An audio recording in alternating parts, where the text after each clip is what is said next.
তেখেতসকলে আমি নিবিচৰা কামবিলাক সত্ৰৰ কাষত কৰিবলৈ আৰম্ভ কৰিলে গো মাংসৰ ভক্ষণ ইয়াৰ এটা ডাঙৰ উপাদান আৰু সত্ৰৰ লগত প্ৰত্যক্ষভাৱে মছজিদৰ নিৰ্মাণ ইয়াৰ এটা ডাঙৰ উদাহৰণ যেতিয়া কোনোবা এখন সত্ৰৰ কাষত গো মাংসৰ ভক্ষণ হয় আৰু সত্ৰৰ নামঘৰৰ লগত মছজিদৰ আজান আহে তাত এটা নন নিগোচিয়েবল পইণ্ট আহে যদি তেওঁলোকে কয় যে নহয় গো আমি ভক্ষণ কৰিম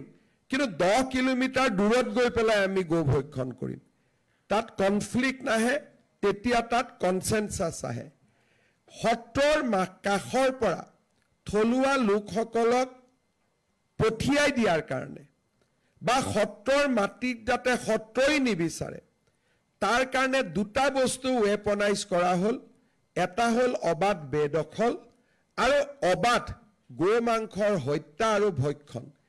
এই দুইটাক যেতিয়া ৱেপনাইজ কৰি দিয়ে তেতিয়া মানুহ লাহে লাহে আঁতৰিব আৰম্ভ কৰে